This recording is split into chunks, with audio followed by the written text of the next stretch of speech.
आपका हुनर ही सबसे बड़ी ताकत है। एक बार की बात है, एक राज्य में एक राजा रहा करता था।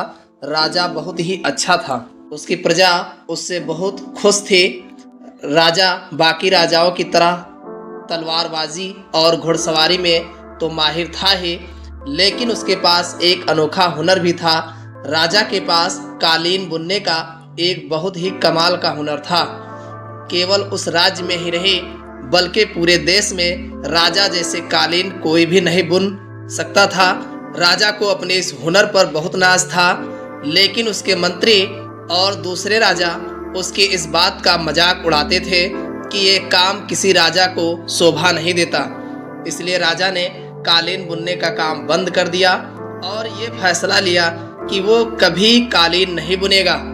एक दिन जब राजा अपने सैनिकों के साथ जंगल में शिकार के लिए गया हुआ था, तब वो गलती से अपने सैनिकों से अलग हो गया। राजा को जंगल में अकेला देखकर जंगल में रहने वाले डाकुओं ने राजा को पकड़ लिया। वो इस बात से अनजान थे कि वो एक राजा है। उन्होंने राजा की तलाशी ली, लेकिन उन्हें कुछ खास मिला नहीं, जिसके कारण उन्होंने राजा को मारने का निर्णय लिया। उनकी बात को सुनकर राजा ने उनसे कहा कि यदि तुम लोग मुझे थोड़ा समय और कालीन बुनने का सामान दो, तो मैं तुम्हारे लिए अनोखी कालीन बुन सकता हूँ, जिसे तुम चाहो तो इस राज्य के राजा को बेच सकते हो, जिसके बदले वो तुम्हें बहुत बड़ा इनाम देंगे। इनाम का नाम सुनकर सारे डाकू खुश हो गए। उन्होंने राजा को कालीन बुनने का सामान लाकर दिए। राजा ने उनके लिए कुछ कालीन बनाकर तैयार कर दी, जिसे लेकर कुछ डाकू राजा के महल में वो कॉलोनी को बेचने के लिए गए।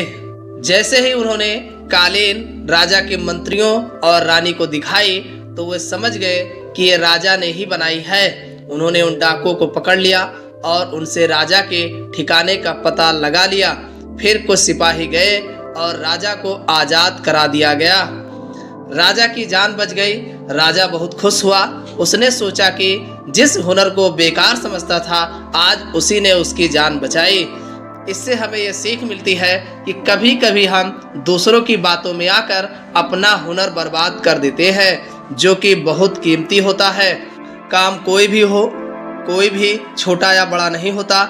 यदि हम हर काम को पूरी मेहनत और ईमानदारी से करें, तो हमें सफलता जरूर मिलती है। इसलिए हमें अपने हुनर को पहचानना चाहिए, क्योंकि हमारा हुनर ही हमारी सबसे बड़ी ताकत है। कहानी कैसे लगी कमेंट करके ज़रूर बताइएगा। अगर चैनल पर नए हो तो चैनल को सब्सक्राइब कर लीजिएगा। समय देने के लिए धन्यवाद।